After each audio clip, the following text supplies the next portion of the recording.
Hello, everyone, and welcome. We have a special episode this evening. It is now Glastoc's background episode. We're putting it together in the series of all these stuff. But before, hello all. I'm Jay, also known as Neopet3 in the socials. Welcome, Wayward Gamers, to the Emporium. And joining us today, the one, the only, Jim Hawkmere1. How are you doing? Good. Good. Are you ready for Glastoc's reveals? Yeah, sure. Let's do this thing.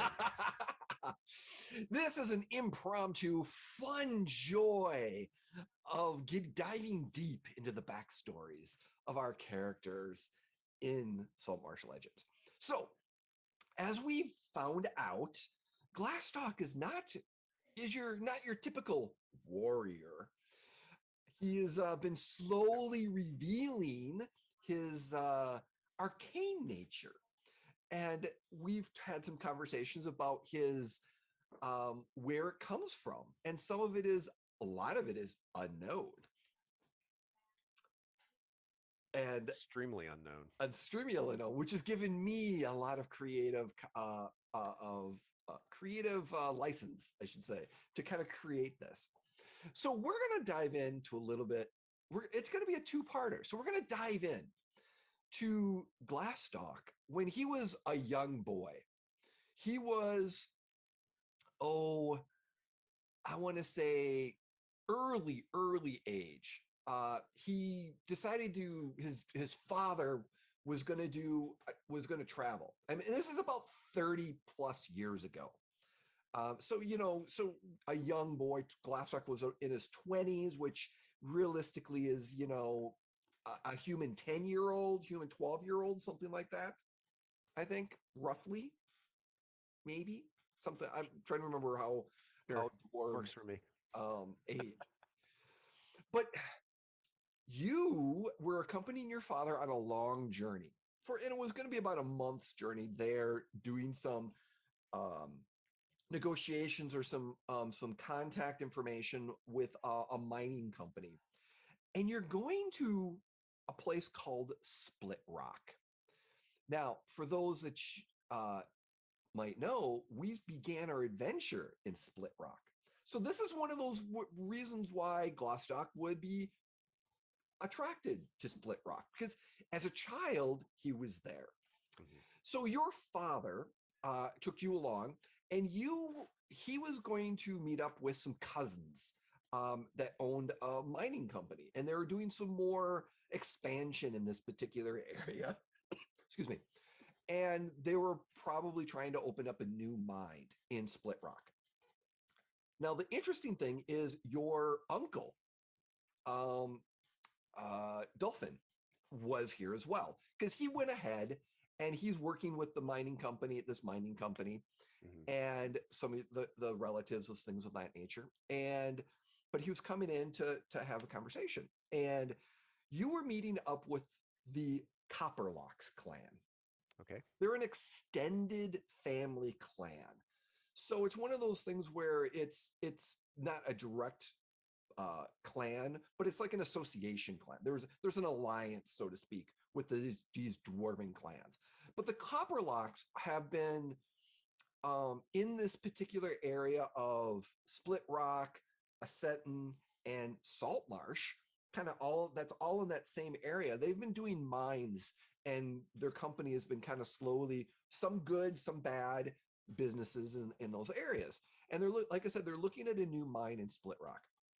So you go there, and Glastoc, like I said, he's attaching to his father a little bit, but his father is busy, so he's kind of doing some other things. And this is when your uncle, Dolphin, is kind of taking you under his wing a little bit and kind of showing you the little of the ropes and stuff like that. Okay. And it's a city. I mean, it's a decent sized city, but it's one of the first cities that Glastoc has been. What is a young Glastoc interested in when he gets into a city like this? Well, like any kid, he probably just amazed at the differences in between living within a dwarven culture and a city that probably has multitudes of races. Mm-hmm. And the buildings and the materials they're made out of, as opposed to everything being mostly stone. I'm sure there's wood and things like that. But because he wants to be like his father, and carry on the the family tradition of being a warrior. If there's a blacksmith shop, or something where you can go and see armor and weapons and. Oh yeah, very much so. And your uncle is kind of taking you around, and you spend some good days. You kind of sit in the corner while they have a lot of business meetings. And one of the things too is that they're going to inspect the mine. So part of this process is inspecting the mine and seeing, is the mine.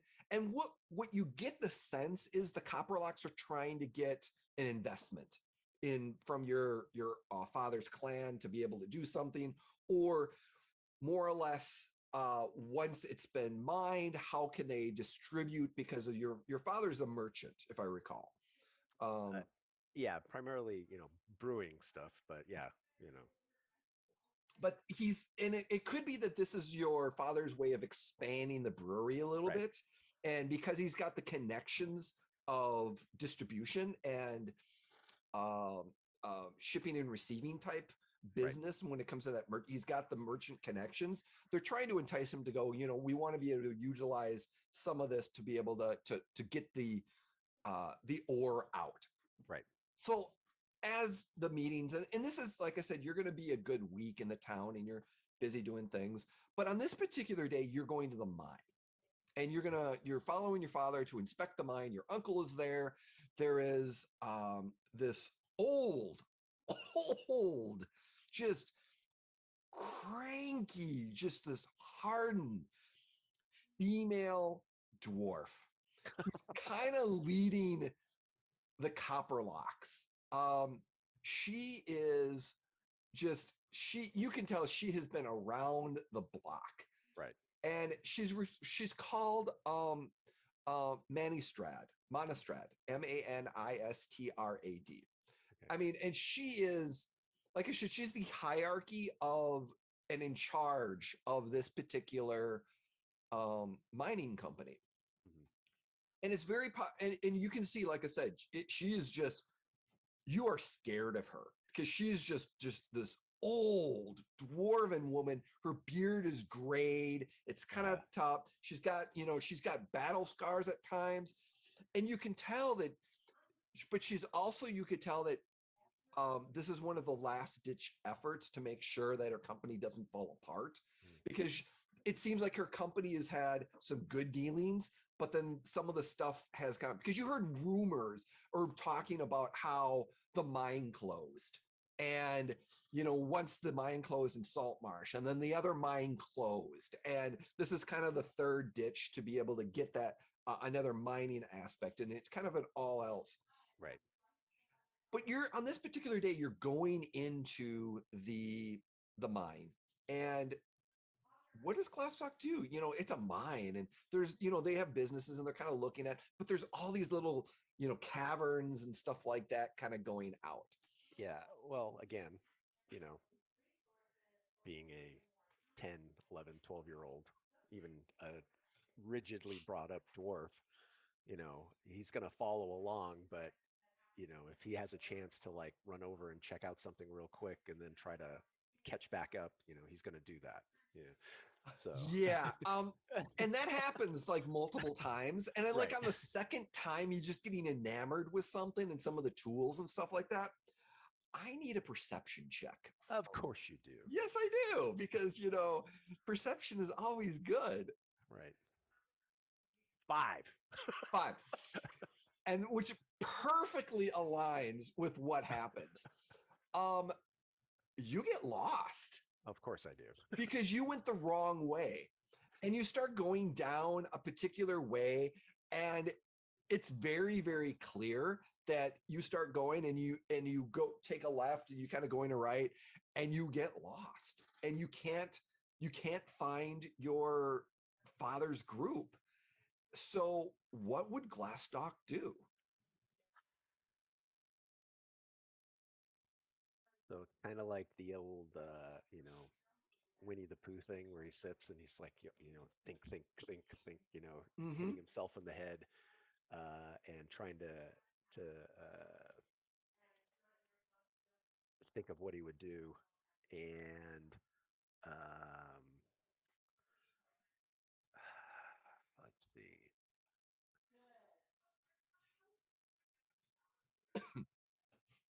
So as a dwarf, we have stone cunning. So which lets us be proficient in history checks and double the proficiency bonus when it has to do with the origin of stonework. Yep. So I want to try to figure out like which way seems to be the most recently carved out, because I'm assuming it's mostly rough stonework. Yep, relatively. And then go the opposite way. Okay.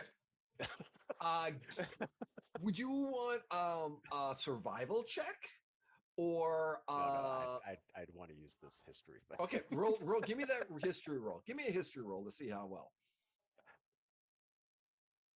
God, I had a 14 and it turned into a 4. So perfect. Even doubling my adding double my proficiency bonus, I get a 9. Hey, you know what? A 9 is better than a, it works. It works. This is so, and you could have been an 18. No, it could have been an 18, but you know what? I'm a firm believer that die do not lie, and there's reasons for all of this. And as you think about it, you're like, okay, stone. And in this particular part, yes, you are right on. You're like, okay, it's this direction. And as you go, you're like, okay, must be, and you take a right. And that right, after about 15, 20 feet, you realize, oh, you took the wrong turn, because you thought this was the carving, but this was more, but it was carving, but it's not elegant carving. It's not dwarven carvings. It was something else. Oh. That was making this section of the tunnel. Okay. Now I'm intrigued. Yeah. So as you're kind of looking around and you see, the important question is, would a 10 to 12-year-old Glastoc have any weapons on him? Because I'm thinking dwarf mine, you would have a dagger or something. Yeah, I mean, he probably has or a hand like axe or a hand axe or okay. something like that. I don't think he'd have a battle axe. No, no. But yeah, he'd probably have a hand axe. I mean, So I would. It would be part of the. So as you're kind of looking around and you're um, looking at this, you hear this,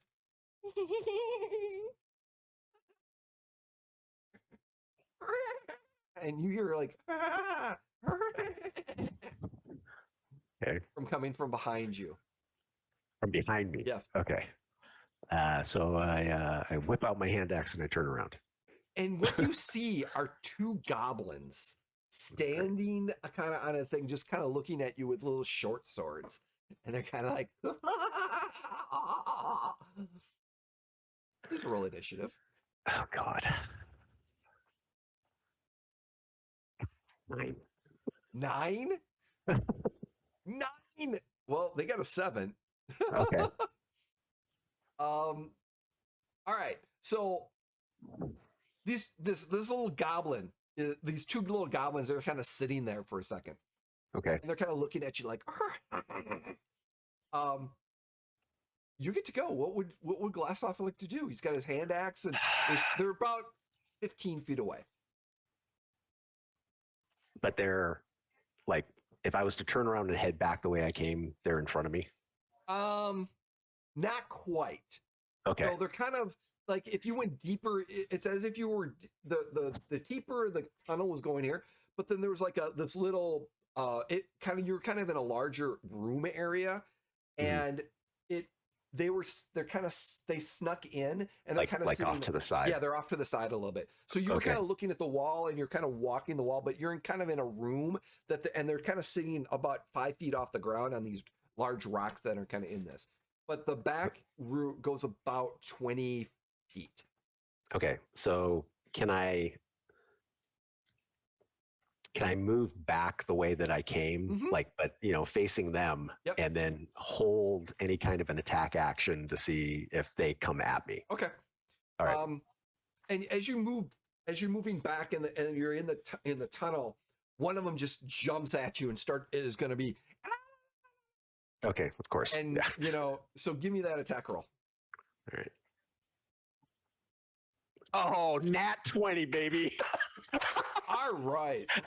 I'm not going to even make you roll damage because it's just too perfect. So describe for me as the young Glastoc. In his first, you've toyed, you've been told how to attack goblins, and right. You've set it up perfectly. He's coming in. What do you do as you sink this axe into this goblin? So even though it's a hand axe, and probably wielding it two-handed, and Glastoc is kind of big for his size. Yeah. Because when he's full grown, he does have an 18 strength. So you got to assume he's kind of bigger. And so when this thing comes at him, he just hauls off, like baseball bats this thing and just right into the neck and just lops its head off. It just kind of drops at this one. Right. Yeah. And the other one's like, and just kind of yells at you big time of like, excuse me. So next round, what would Glastoc do at this moment? By the way, I would have done 8 points of damage, not counting my strength. Yeah, you killed him. That's rolling with the 2d6. That's. I don't know what strength we would say 13. I have. I would probably 14 or probably +2 to +3 damage. Okay, let's say +2. So so you would have done 10. Yeah, so. that would sure have killed him perfectly. So next round, as the first goblin, the second goblin seems to be yelling at you and yelling towards you. What is you're a good 20 feet away, 30 feet away from this goblin. And we're kind of moving. It kind of moves up a little bit to about that, and it's so the tunnel that you're going has got probably another windy 50 feet. Okay. So I'm gonna try to intimidate it. Ooh. Basically, because I don't speak Goblin, and so I'll pick up the head of the one that I've already dismembered, and just like scream, come at me. This is going to happen to you too. Give me that intimidation roll. Intimidation roll. Damn. I had a 17 turned into a 3, so 9. which is perfect. You're like, and it's one of those kind of like the goblins. It's kind of like, and it comes at you, and it's gonna attack you with, it's gonna be not gonna be that much of a damage. It's got a little bit, but so it misses you with a nat 1. Oh, of course it does. Oh, by the way, I should be writing down the nat 20s and the nat 1s.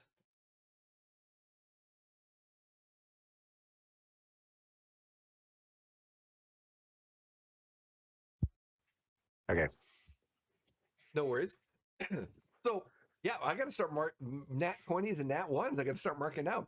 So because one of the rules I find I like, I know we necessarily haven't agreed upon, but it's one of those things where there's kind of like, if I roll a nat 1, and we've done this before, if I roll a nat 1, you get a free attack, vice versa too. So since I roll a nat 1 on the attack, give me an opportunity attack. 19. That hits. Roll some damage. So let's see. So hand axe does d6. So I do 3. Okay, so you can't kind of slide as it kind of charging you. It kind of fumbles, and you stepped out of its way, and it kind of comes down and misses you, and you kind of slice on his shoulder. And so we're at the top of the round, so to speak. But so I get to go. You get to go, and after you go, there's something you're going to hear something. So go ahead. All right. Ooh, 11. 11 misses. So he kind of steps out of the way a little bit, and he comes in, and would a 14 hit? Yeah, because you got to figure I'm not wearing my actual armor yet. Yeah, and your dexterity and stuff like that.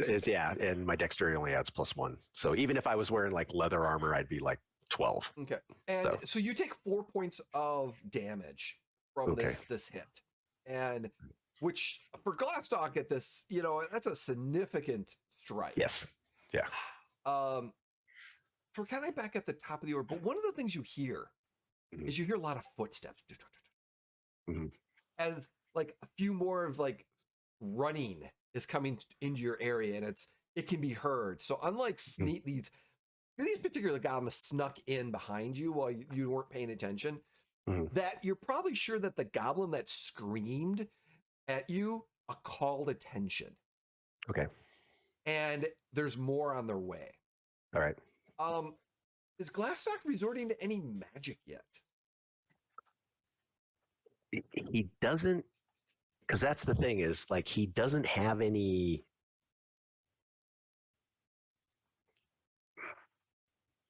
Because you would still be a first level sorcerer, more or less. Right. You still have those spells. Yeah. And nothing. Did you have catapult or the ray of frost? No. Yeah, no, I do have both of those. Okay. And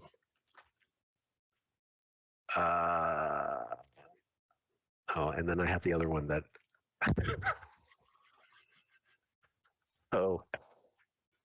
He's gonna slam his axe down into the ground and cast Thunderwave. Nice. So the goblin's going to make a Constitution saving throw. Oh, this is perfect. And he fails with a 10. Oh, okay. So he takes 8 points of damage. Yeah. So basically, you dispatch this, and this Thunderwave can be heard like for a long ways. 300 plus feet. So as you kind of bring your hand axe down, this wave goes boom, and the goblin just gets pushed and just slammed into the wall and just kind of falls down. And as it falls down, you look over and you see coming into the room a good 60, 70 feet away from you. You see like a band, like 4 or 5 goblins are just kind of charging towards you. Uh-huh. I still have my movement. You still have your movement. And so yeah, so I just haul off in the opposite direction. and as you turn around and you start to run, you suddenly see your father and your uncle charging down the tunnel that you were going. Okay. And the look on your father's face, the initial, he saw you cast that spell. And as he's running past you, he kind of looks at you with this almost unsuring look of he just realized what you're capable of, and that the bloodline, tainted is not the right word. It's more, he's come to he was hoping that it would skip you, that you were, that his children would be fine, that of this curse, this arcane curse that is in the clan. But he kind of gives this acknowledgement of like, okay, it's there. And you're pretty sure and he charges past you. Unlike your uncle, who also charges past you, he has a grin on his face. Right.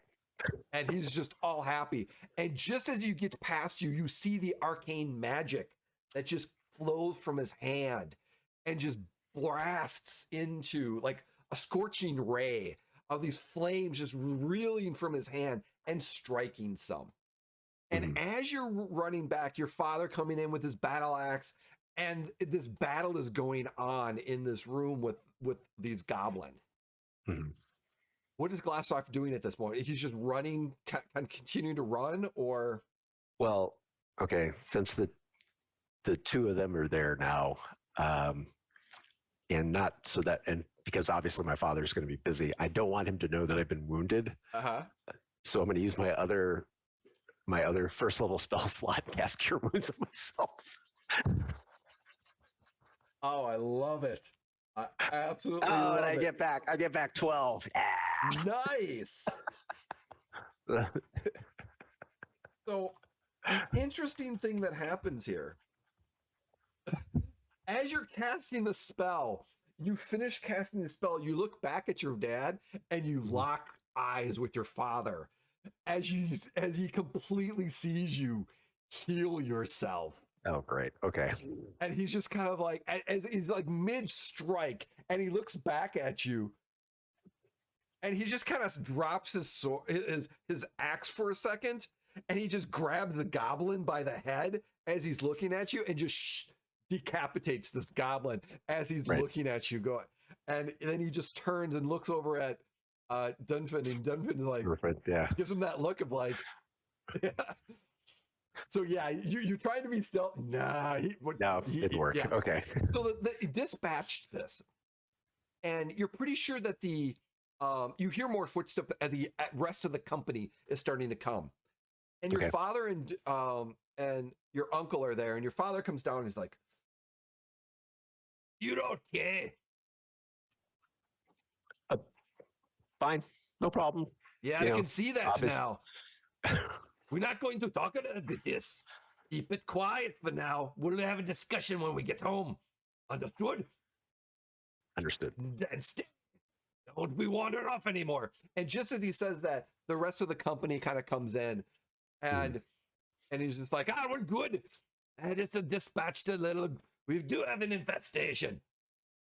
You're going to need to have some people clear out. Maybe hire some adventurers from the guild. They can clear out some of the mines before we go into it. And you go back into the town and stuff like that. And the day is, and you're leaving probably within the next day or two. And your father kind of, you notice, unfortunately, he's busy with work, but he actually is keeping his distance from you because he's trying to figure out what to say, but it's in that his processing. And when he's processing, he's distancing himself from you. But during this time, your uncle comes in And he's having this conversation with you one night before you leave off. He's like, "Glastoc, how you doing, boy?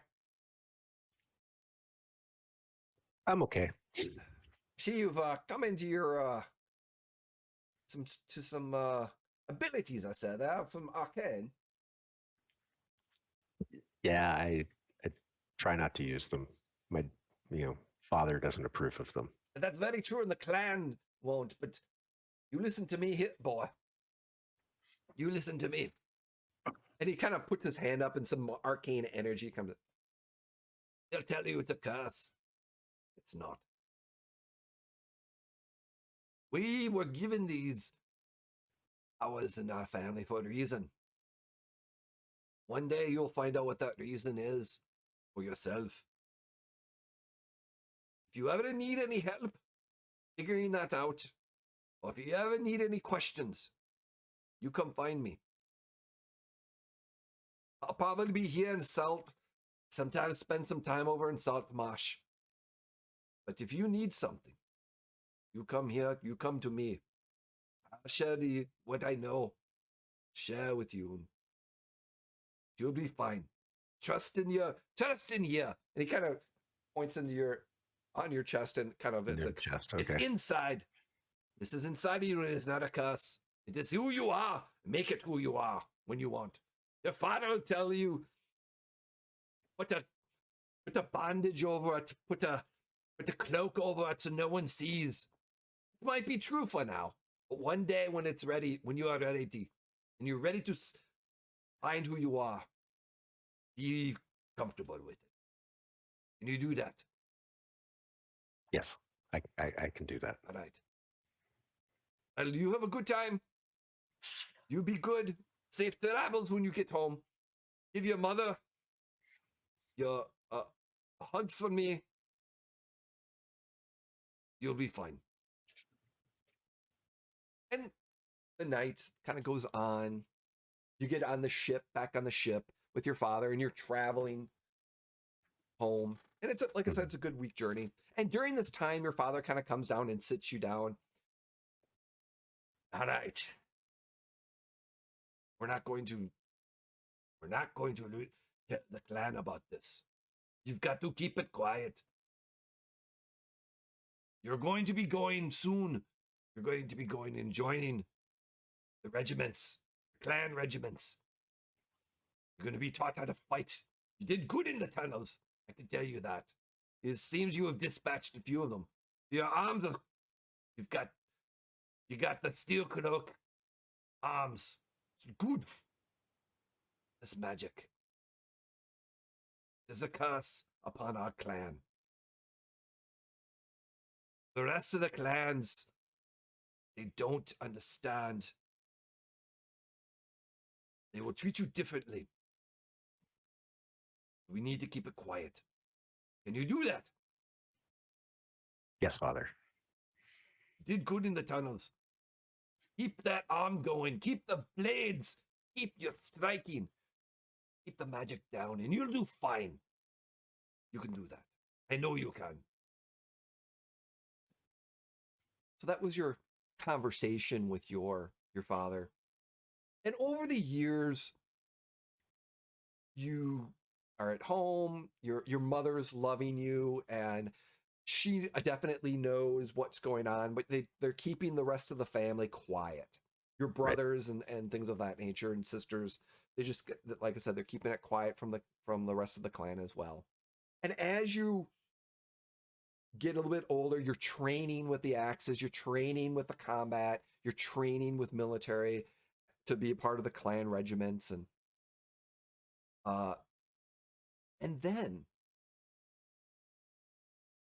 when you are in this particular clan, you're on a mission or a job defending, and again, you're going into the mines. You're on a group that's going to take out a clan of goblins, so to speak, from this particular mine in an area that's causing some problems, and you're with a squad of 6 or 7 individuals, and you're being led by a seasoned dwarven clan militia clan member, and you're going in this particular, and we're gonna kind of narrate this a little bit to kind of get it into a little bit of a process.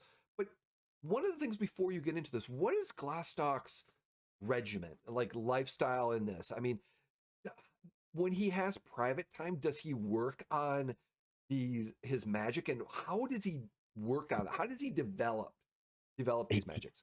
He he really doesn't use it. The one thing he will do, and only because he knows that he can keep it to himself, is at times, like when he's got to give himself a little boost, or maybe one of his comrades, he can cast guidance, and they get a little boost to their ability check.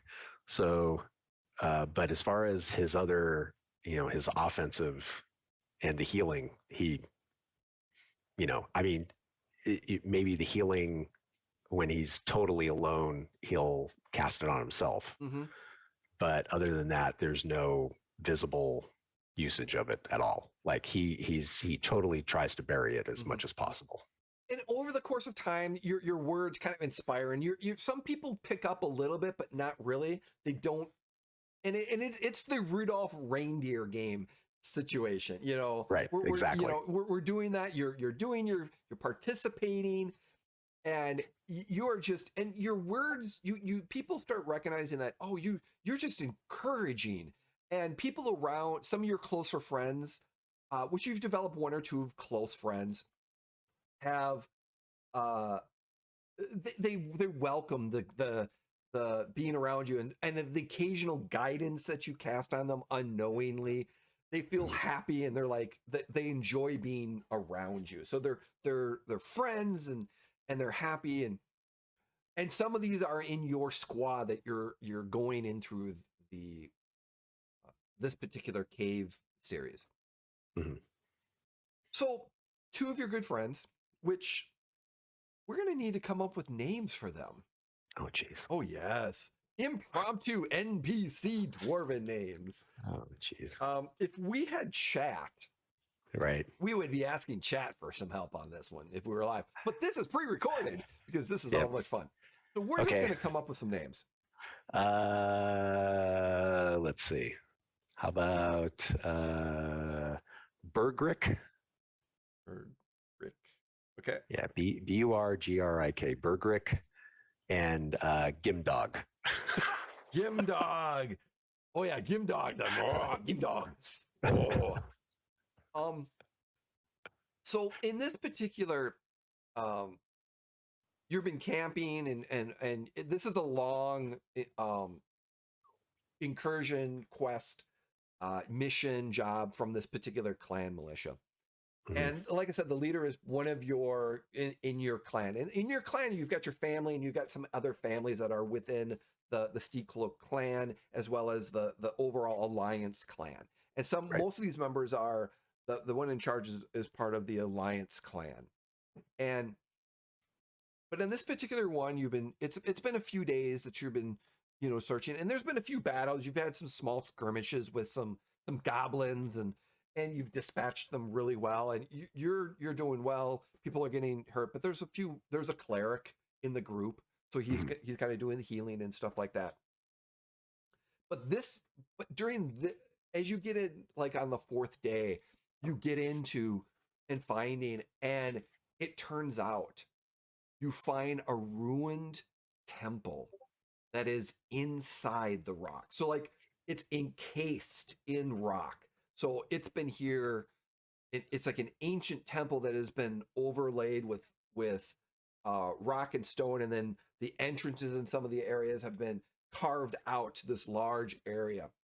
And some of the pillars are like it was like an ancient city or something like that, but then like covered over with dirt and volcanic or something like that, and then eventually dug out. And the stone of this temple and some of the other pillars and some of the other like another structure in the area are kind of destroyed, but are there. And as you kind of come into this place, you realize that you found what you were looking for. At least the commander, that they're looking for the hub of where these goblins were coming from, and your job was to take it out. But upon coming into this, there was a calculated error. They thought it was just goblins and like maybe a goblin leader. Mm-hmm. But it turns out that there was what in this particular area, there was goblins had an alliance with some other individual or other monsters. And they were actually being led with and lieutenants. So there is a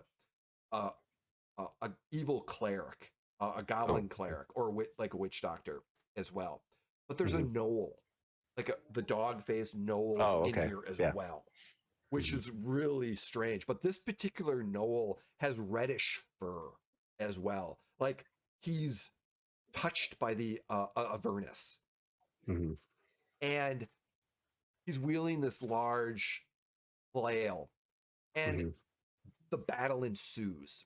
And the thing you know about this gnoll, this leader, he strikes it, and his flail, all the balls turn into flames, and it's this purplish red flamed on all the balls, and he starts just going, and you're doing well, and there's like 20 goblins, and so and the leader is like, we can take him, and you start going into the battle. Describe for me how the first few rounds of battle goes. What's Glastoc doing? How is his group doing? And when the leader is going for the main Noel leader, what's kind of happening? We're gonna narrate this instead of actually rolling certain dice. Okay, so at this point, he's obviously, Glastoc's wearing his scale mail armor and wielding his battle axe two-handed. And in situations where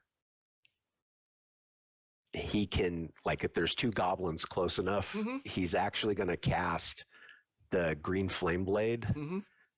And that way, if he hits the one goblin, the other one takes some damage too from the fire as it jumps to them. Because in the chaos here, people may or may not notice it, and it can always be explained, as must have been a spark off oil or something like that. And so at this point, Glastoc's at his full strength, so he's got an 18 strength. When he hammers into something, it's and you're doing that. He's just mowing them down. You're doing a one strike. You miss once, but for the most part, you're kind of hitting. Your buddy. Grimdog is like, and just kind of charges in and just bashes, and you're going through these goblins pretty well. And like I said, your squad is a good 8 dwarves, and like the first two rounds, you're going pretty well. You're taking most of them out.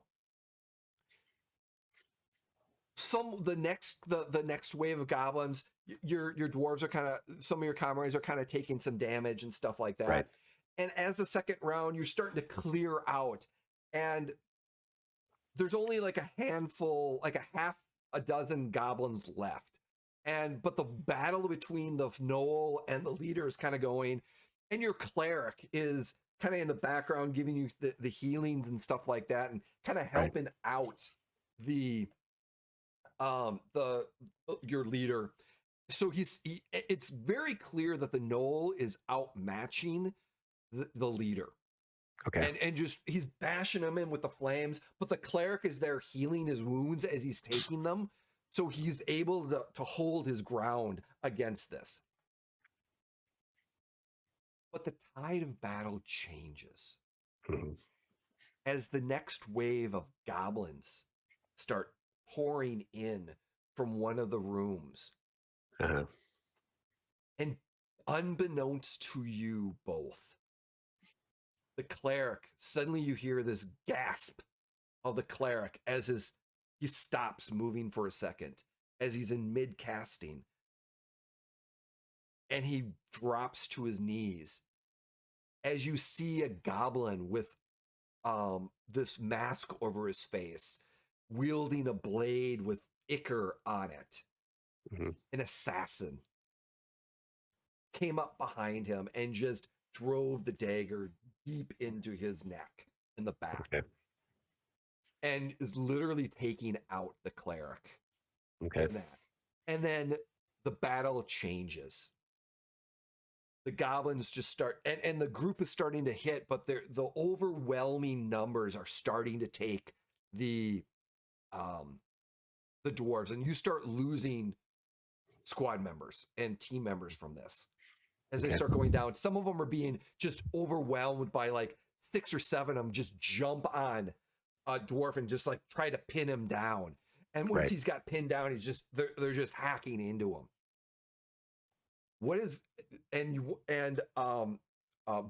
Burrick is back to back with you a little bit, trying to deal with some of this. Okay. How's Glastoc doing in this situation? So, how far away is the healer, our cleric? He's like 20 feet away. Okay, and this assassin goblin is standing over him. Yeah, he's been standing over him, and over time he's just railing, like he's just purposely just taking him out. Even when after like a round or two, when the cleric finally drops, he's still just stabbing him. And normally instead of he could go up, but he's making a statement and wants this cleric dead. Right. Shit. So can Glastoc, can he maneuver into a spot where, so I've got my buddy on my back, more or less. Okay, is there like a decent sized wave of goblins that I could get to where there's no dwarves close by? Yeah. Well, because they probably killed a dwarf, one of the dwarves, so you can get to that. All right. I jump into that middle and I slam my battle axe down in Thunderwave. And suddenly the loud noise is going, and it's kind of stuns some people. And you take out a good section of those, and you get some unusual looks at you, like, what was that? How did that come from? And they're in their favor.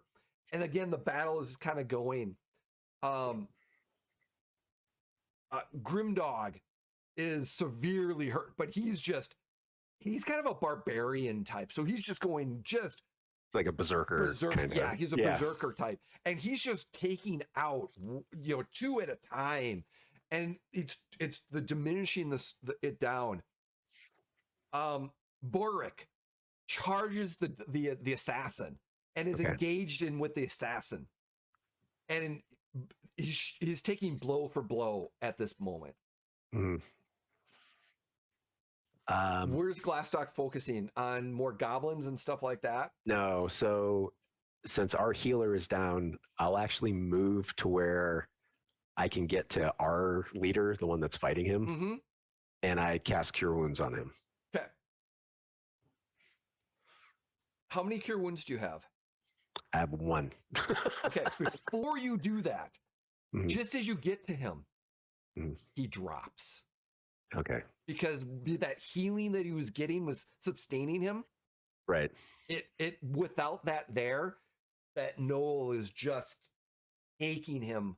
But just as this knoll takes out, the last thing that he does is he kind of shoves that. He just cracked. So your leader just cracked him, this knoll, across the head and kind of severely wounded him.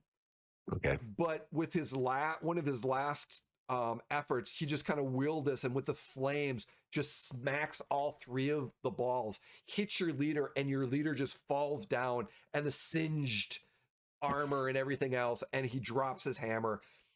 Wounded, the knoll just kind of stands back a bit and just kind of screams up, and in some knoll language, like blessing to the gods of his defeat.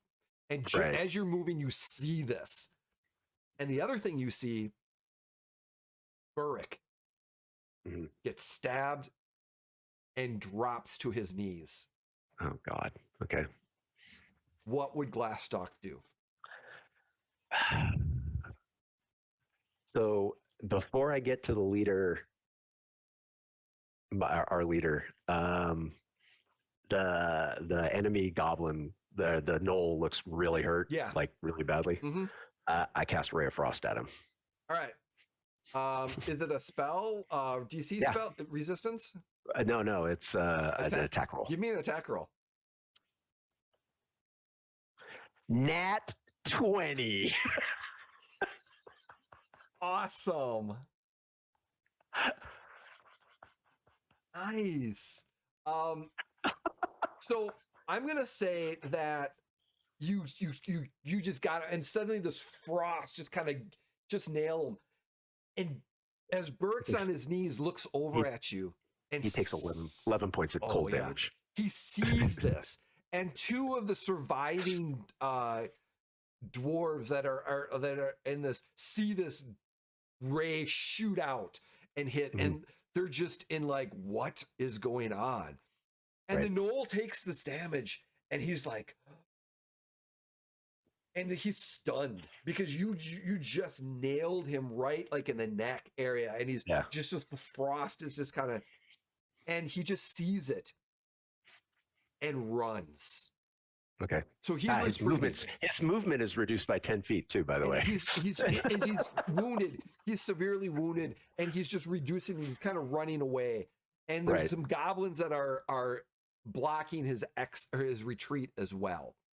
And then the assassin sees the retreat, and he looks at you, Glastoc, and you could see kind of almost under his mask there's that little smile, and he just disappears into the darkness and retreats as well. Okay. What do you do? So I go over to the leader and I cast Spare the Dying on him to stabilize him. And he's stabilized. Okay. But because of that, the other ones are kind of figuring out, the other dwarves are kind of standing away from you, shied. And your friend, and Grimdog is just kind of like,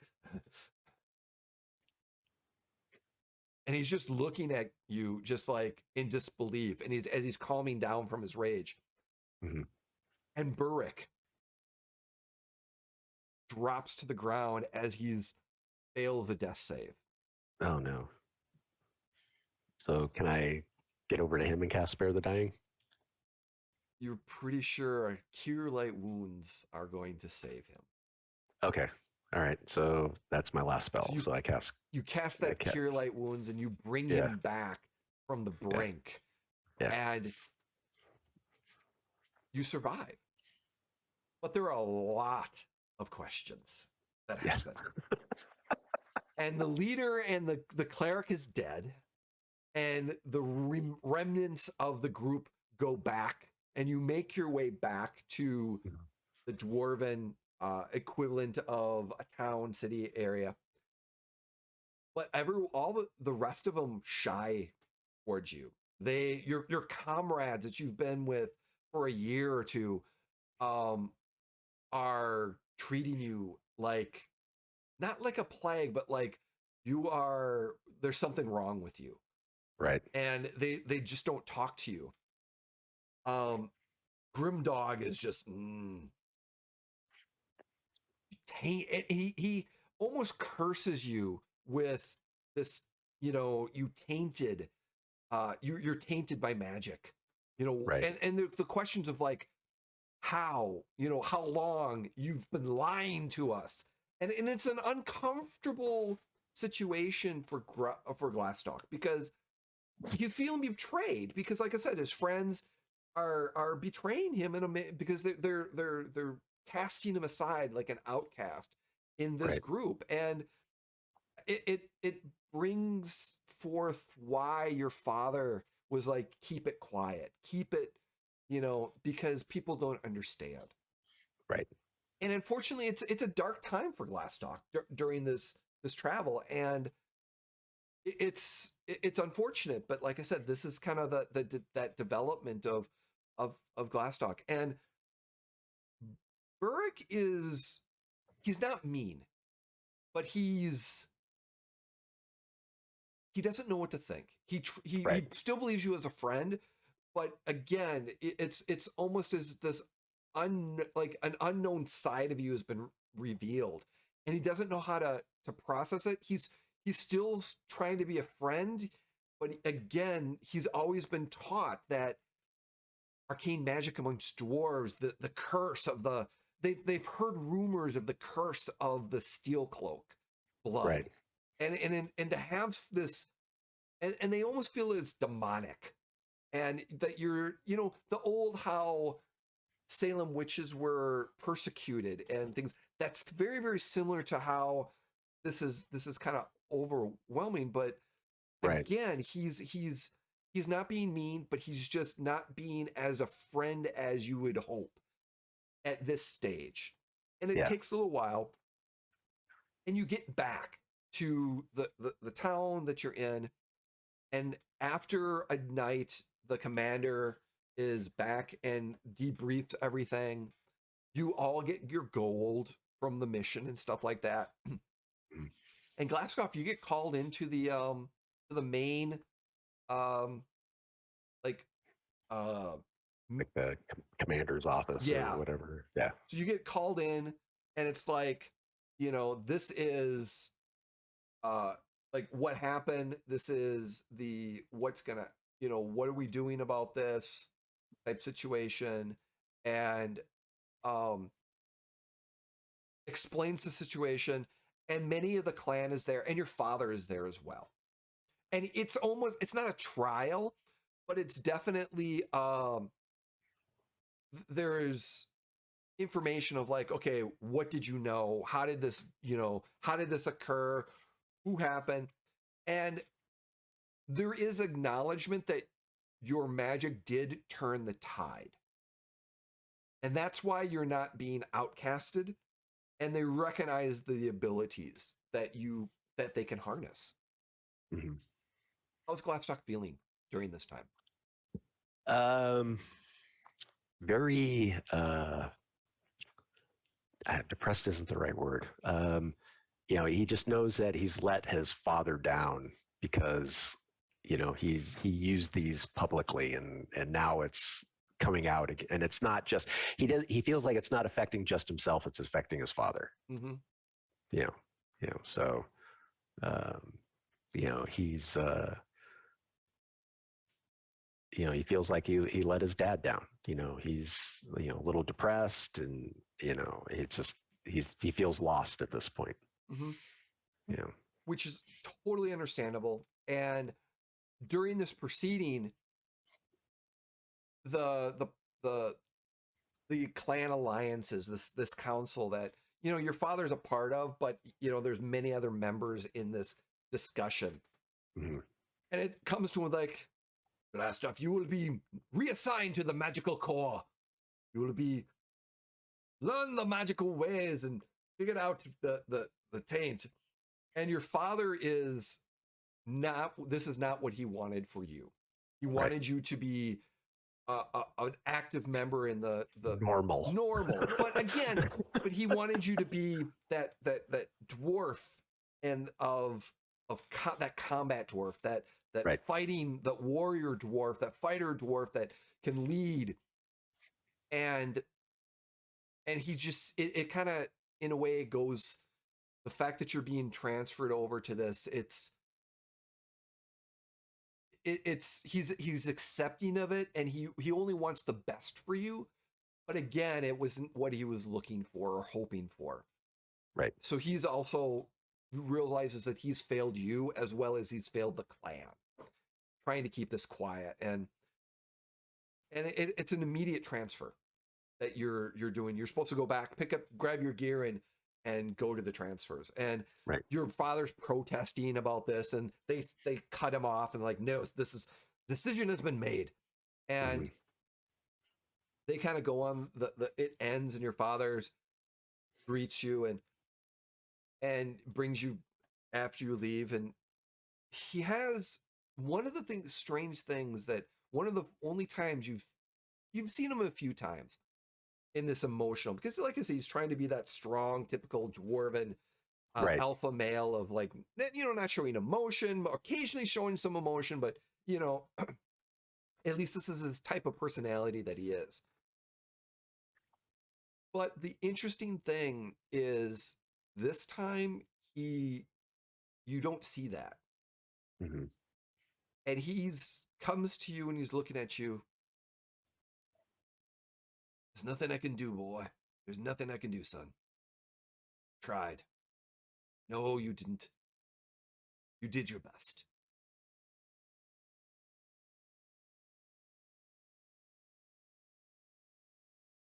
But I failed you. Ah, you didn't fail me. You you don't have to go to the don't have to go to the magical core if you don't want to. Then what am I to do? Go find your uncle. Go adventure. Be free. With my blessing. This is not what you are meant to do. If those fools can't see it, they don't deserve you. And proud be called your father. But I don't know what this curse that we have in our family. I know that it is generational. It's from, as I look at my notes, it has to do with your great great grandfather. He was a powerful cleric. His tales will lead you to help you what you're looking for. I'm going to tell you a story, son. And hopefully this will help you, guide you upon your way. Your great-great-grandfather, long ago, Biltok was his name. Bilstoc. Biltok was a cleric of a dwarven deity. He went on a quest to Venice. One of several that came back and survived, but he was never the same. And it is said our blood's curse began when he returned from Venice, tainted. And ever since then, firstborns or others, your blood is cursed with this. And what you've heard, and he tells you the story of, you think that in the battles of Avernus, your great grandfather did many good things, but the thing that went is that when he came back decades afterwards, he turned dark and went mad from his experiences in hell, and that because most of the curse, and why it's referred to as a curse, that most of the sorcerer bloodline, or that bloodline, they go mad. Because besides the grandfather, Bellstock's firstborn son also had this curse and affliction. And as he grew old, and he's telling you about the curse, he went mad after slaying several innocent people. So the clan thought the sons of the bloodline were cursed. And because of that, it was even possible that they started to hide this curse, because the rest of the clan had heard about this, because they went mad because of this. And several people, like your uncle, who have this, don't believe that it's a curse, and that are firmly believing that they were not going to go mad. You've heard potential that they would kill. There was a story of one of the great uncles who showed his father killed him on the spot because they didn't want it within the family.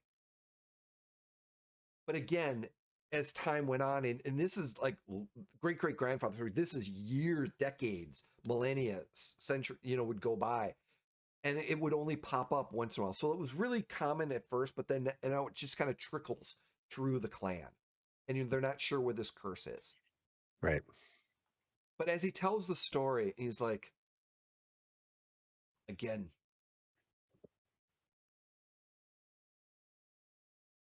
find out what you need. Here, find your uncle. He has some answers. He's been investigating and looking into our clan and why for many, many years. He's a successful mage. He's in the arcane. He's more, evocation magic. He blows things up. He attacks with his magic. Mm-hmm. So he uses it for offense, while some of our used to use it for defense. It trickles in. Find your uncle. He will have some knowledge to help you through this. And know that you leave with my blessing. But I will miss you, son. Thank you, Father. I will miss you too. Don't forget to tell your mother and say goodbye to your mother.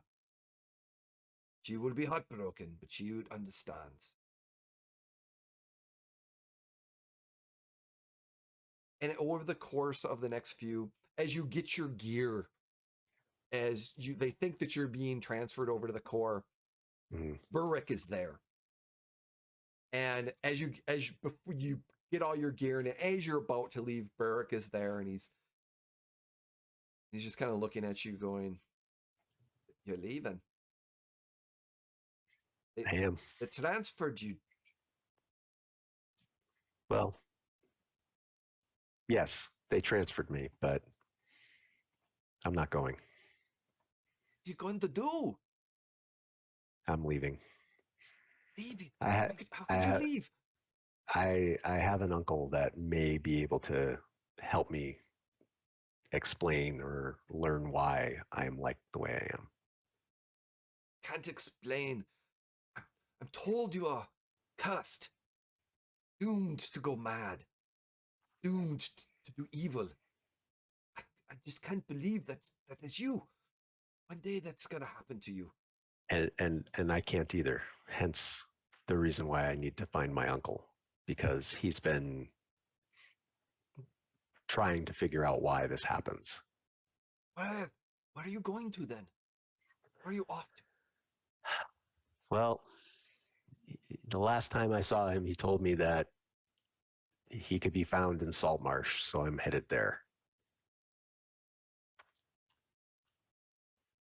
You saved my life, my friend. I'm indebted to you. Worry that you are evil will one day have to take you down. Let us hope that day never happens. Let's hope. And I hope you safe travels, and that we will see each other again as friends, not come back. I would like that. And he just leaves at that point. Okay. Which begins. Glastoc travels on the sea to Split Rock. And as you get to Split Rock, this is one of the locations where the mine was from the copper locks. And you investigate the mining company seems to be relatively successful here again. And you went there, you met with some of the people that you ran into the Copperlocks clan. You even had to speak with Manistran, the old crotchety, just hardened female dwarf who's been around for decades upon years, centuries. And she's like, and tells you that your uncle Durfin is in Saltmarsh, that he settled in Saltmarsh, so you can find him in Saltmarsh. But she says, you know what, if you're gonna, and she gives you the advice of, you need to to way to get there, be smart. Get paid to go there. Join the Adventurers Guild. They've got missions to go there. She's got a little pull with the Adventurers Guild to get you on a something.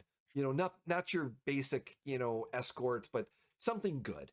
Something that would be worthy of pay. And it's not great, but she might be able to influence somebody or two. But go apply and become part of the guild and use that to get in a group to get to Saltmarsh and find your uncle.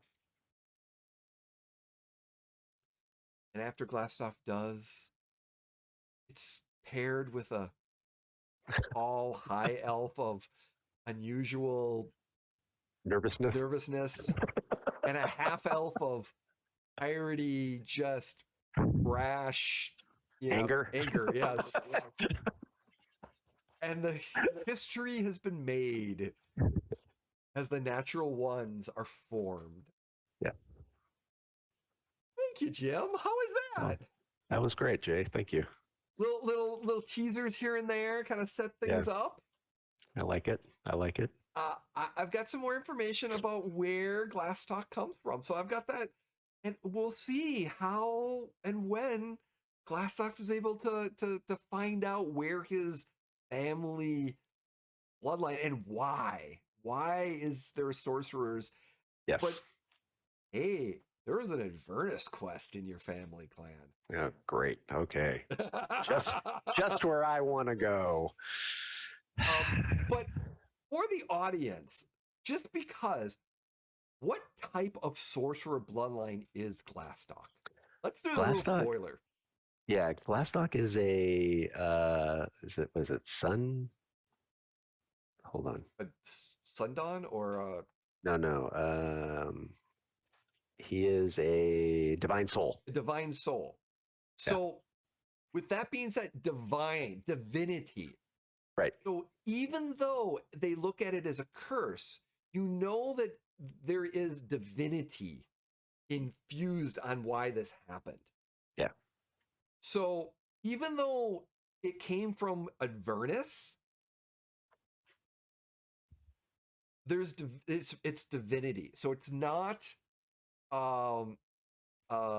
demonic or abyssal. So that gives Glastoc definitely that this is not, like I said, there's a reason why.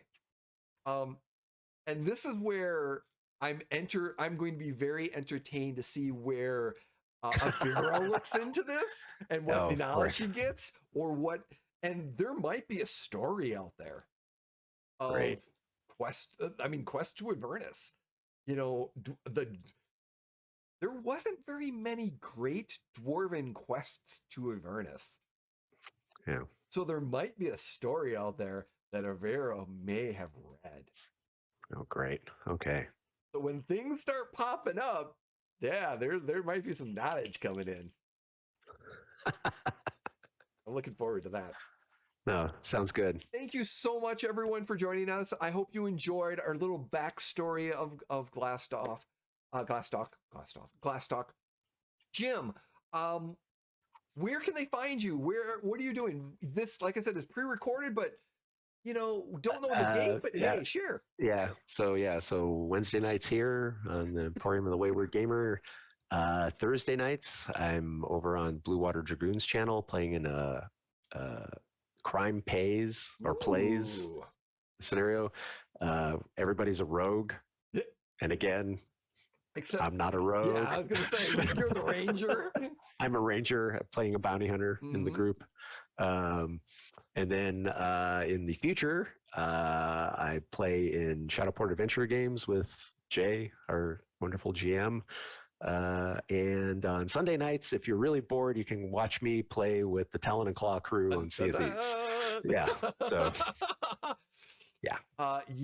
That is, and the cards of chaos that come on that game. It's so bad. Oh, yeah. So bad. Please join Talon and Claw on Sunday nights for it is pure entertainment, especially when you've got the full group That's just, the shenanigans and high seas. Yeah. So it's Jake from Mini Terrain Domain, Gary from FortNerd.com, Anthony from Talon and Claw, and myself. Yep. Yeah. Oh yeah. It's pure joy. And the everyone in chat generally creates chaos and just has fun.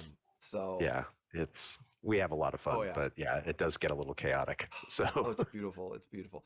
So hi everyone, I'm Jay, also known as Neopet3 on the socials. You can follow me there and generally provide all the information of what we're doing here at the Emporium for the Wayward Gamer.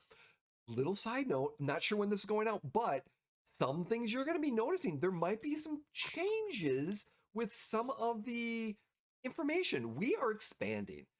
So besides our Wednesday nights on for Saltmarsh Legends, we are expanding into a full-length, long-term Star Wars campaign, Edge of the Empire campaign, which we are doing a slow burn. So over the summer and towards the fall, we are creating.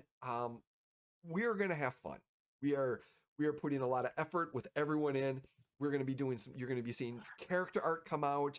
You're going to be seeing a long story arcs, backstories, and obligations, and just a lot of stuff coming. We have some wonderful players.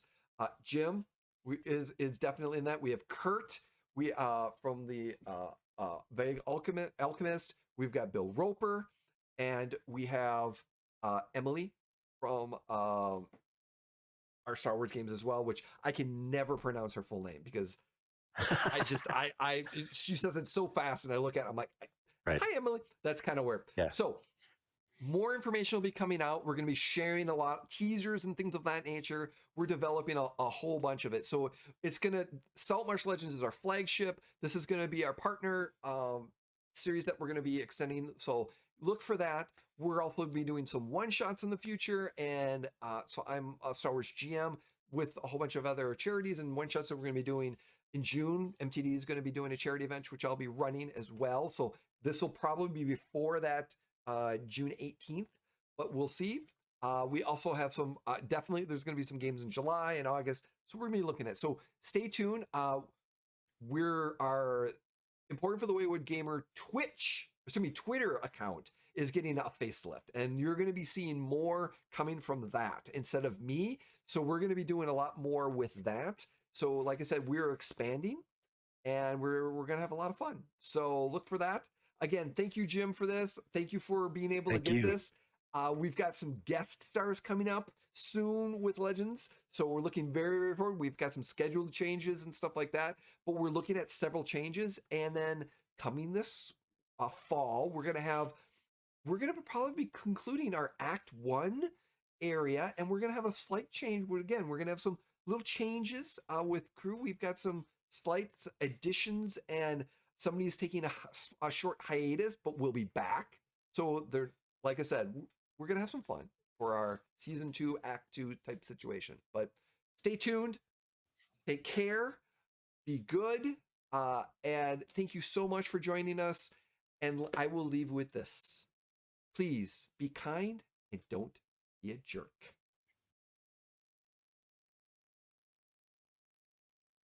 One. Welcome! Hello, everyone! Guess what? It's live.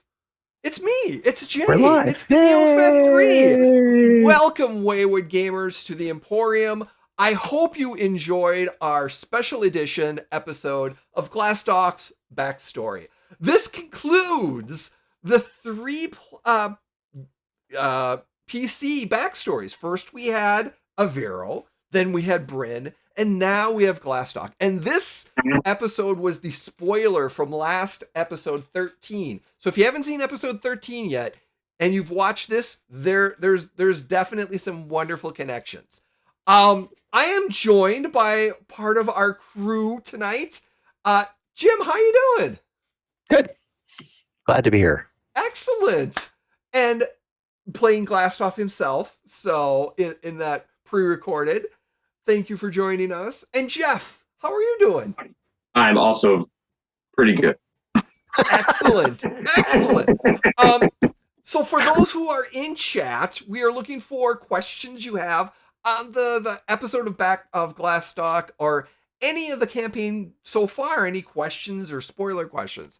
But to kind of start it off, let's Jim, how do you feel on Glastoc's reveal of his backstory from episode 13 and this backstory connections and where he's figuring out that where his magic's coming from?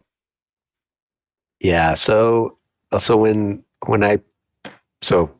my backstory on the character. So this character started off as a joke that I just created on the fly, and I was initially going to use him as an NPC for a campaign that I'm running.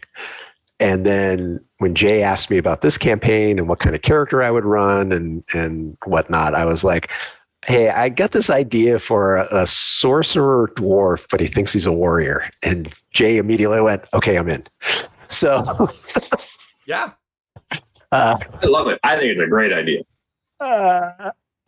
So his backstory, I say this a lot. I don't consider myself one of the better role players, especially in this group. That title goes to my compatriot who's below me here in the video. But I am getting better, I think. And so the backstory, Jay is being great at actually helping it build as we go. Because I left a lot. You gave me pretty good freedom. Yeah. On this, you're like, I don't know, and basically, I took what your sorcerer was divine, and I kind of went with what is divine. What are the possibilities with that? And I think I was in an episode, a charity event where we went to Avernus, and I'm like, okay, they got to pull some, not to mention there's a whole campaign about going to Avernus, so clearly one of your ancestors went into Avernus. So, and something happened. Yeah. So, I mean, in the early episodes, it was very obvious that Glastoc wasn't casting a lot of spells, but he's realizing that really is his background / destiny, whatever. So if you missed, it wasn't the last episode, it was the previous episode, we had a pretty big combat and he was throwing spells left and right because we were heavily outnumbered. It was, I was trying to watch Aviro's back because I know he was dealing with the big bad guy that was in the fight. So he's embracing his sorceress side a little more than he had in his past. So, which is scary for me as a player because I usually play very combat oriented characters. My primary class I play is Ranger, and even then, even though they have spells, the spells I use are more support type spells. Mm-hmm. But, I've played Paladins in the past, but now with 5e and the smite rules, that's what most of the spells get used for. I did play in one shot where I was playing an actual like pure spellcaster. I was playing a wizard and I had so much fun. It actually helped with this character. So cool. I've got to learn that stuff. And again, my hat's off to Jeff because I've actually learned there's better ways to play a spellcaster than just, fireball, so. This is my first spellcaster. No, I think that, and what I like about both the way you two are playing your characters, they're both, as you even mentioned, you're both spellcasters, but you're going at it a very different route, and it's polar opposite on so many levels. Not just the primary level, but there's just so many levels of you're a spellcaster, but you're not an offensive spellcaster. You're a fighter, but you're you want to want to be a spellcaster, but you don't want to be the spell slinger. You want to be, it's that vice versa, and I can't remember how you described it. We are both playing against type. Yes. And I think that is part of what makes both characters very interesting. Is that both are playing against type. Yeah, because the majority of the spells I do know are combat related ones, like like Green Flame Blade. I mean, how many casters take that as a cantrip? Yeah. Unless you're going to melee, you're never going to use that spell. Yeah. Well, that to me, that's my primary combat spell because I try to melee as much as I can. But Jay, being the wonderful GM that he is, he keeps putting me in situations where I can't get to things as quickly because I'm a dwarf and I'm short and I don't run as fast as everybody else. So here, Aviro has intentionally taken a spell. He hasn't gotten to use it on you yet, but he has intentionally taken the spell to help you with that. Just FYI. Oh, okay. Ooh, looking towards that. There's a question in chat, but I want to get the one question that I want to get to real quick too is Jeff, and this is the interesting thing too. So there's this two-parter. I like how Jeff and Aviro is been intrigued about learning what magic, the back history. He's always on this. I'm going to look at some back history. I want to find out why Glastoc can do magic. So he's got that goal of learning that. But then on the reverse side, Glastoc's is learning magic from Aviro. Prestidigitation. Yeah, I purposely took prestidigitation because he's casted so often. When I leveled and I could get another cantrip. But we had actually that came up in a big conversation one time where we were talking about how I cast spells versus him. Like I just know them. Like they just come to me. There's nothing I can do about it. Whereas Aviro could have a book of spells and, one day he could cast this one and then the next one he could cast it. I don't have that option. It's I either know it or I don't. So, so there's a question in chat. See how well it says, what do each of your characters think of Brynn? You have very different relationships with her and never seem to talk to each other about her. You want to go first? Kick your butt if you. You want to go first, Jeff? Or Sure. What does Aviro think of Brynn? He is slightly terrified of her, just slightly terrified of Brynn. Ultimately, he likes her. As time has gone on, and this in general, this goes for Glastoc as well. As time has gone on, he has grown fond of both of these individuals.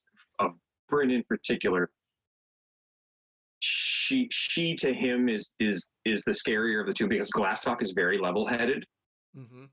Aviro kind of has an idea where Glastoc will be coming from at all times, and generally won't. He's pretty sure he won't fly off the handle at him.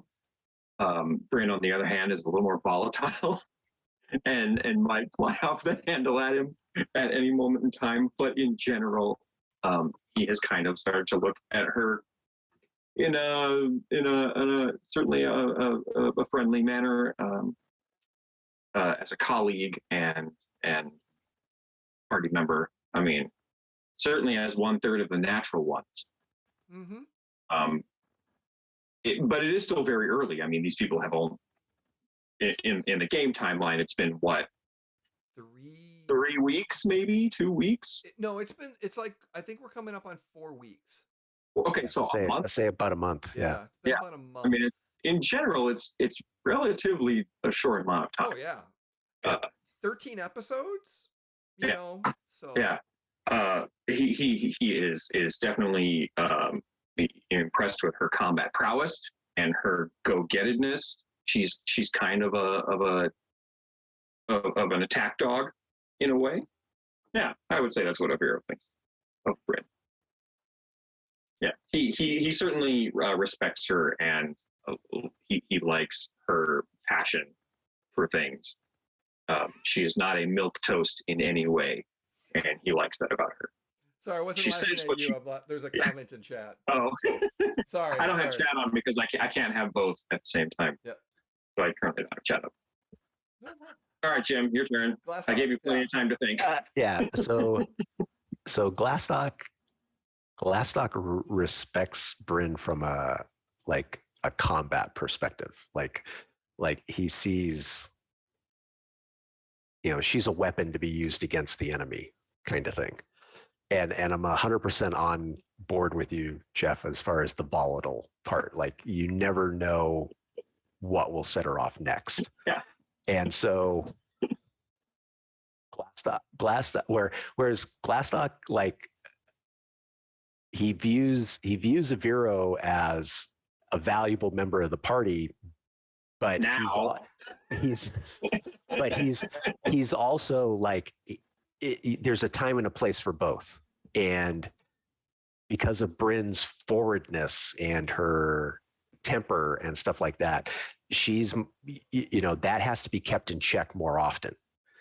So that's why, it's make sure she's got a drink in front of her, keep her distracted, whereas Aviro is more, I just need him to shut up for a second and then I'll talk to him about it afterwards, but yeah, he has a ton of respect.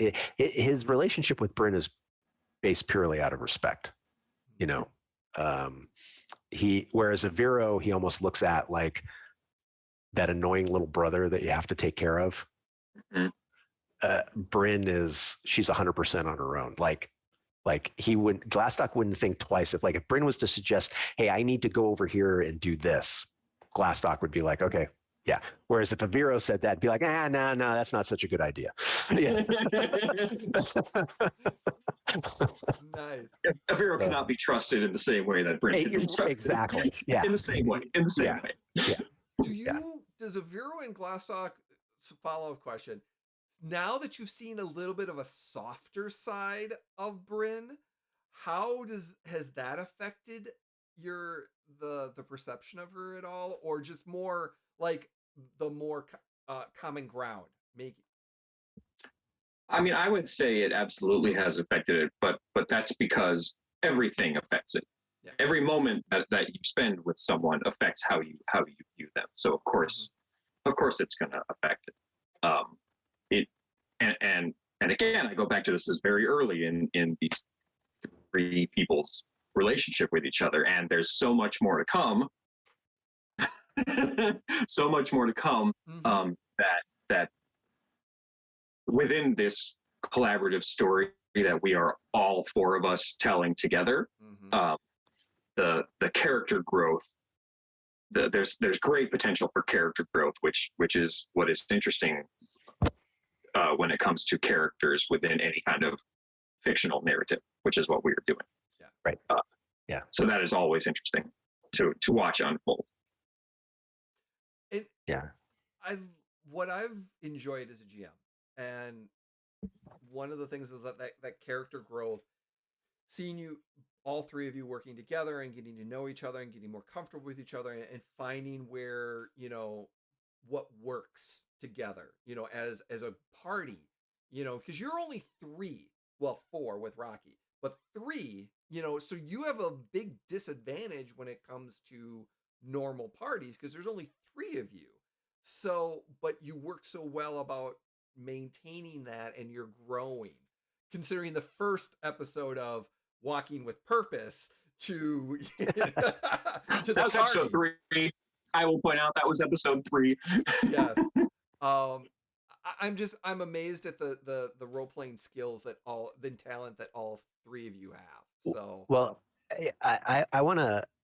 So to counter that, Jay, I would actually say in most situations, we're actually at an advantage only being 3 players, because then there's only 3 of us discussing ideas as opposed to a 4th. And so in combat, mm-hmm. yeah, there are times where we're going to be outnumbered. You've got Brynn, who's purely melee based. I'm kind of a hybrid, although I'm not built for melee as far as my hit points go. My armor class is decent because I can wear medium armor. Yeah. And when I hit level 5, my plan is my plan is, spoiler for those of you in chat, Glastoc's actually going to take a dip into fighter, so that I can use a shield. And his armor class is So the armor class will go up a little bit, and there's a specific reason. Jay and I have already discussed it, and it's because even though Glastoc's a sorcerer, he's really been so combat oriented for such a long time. It makes sense that he would eventually end up taking a level in fighter. But and then Jeff is, Vero is like, he's a support caster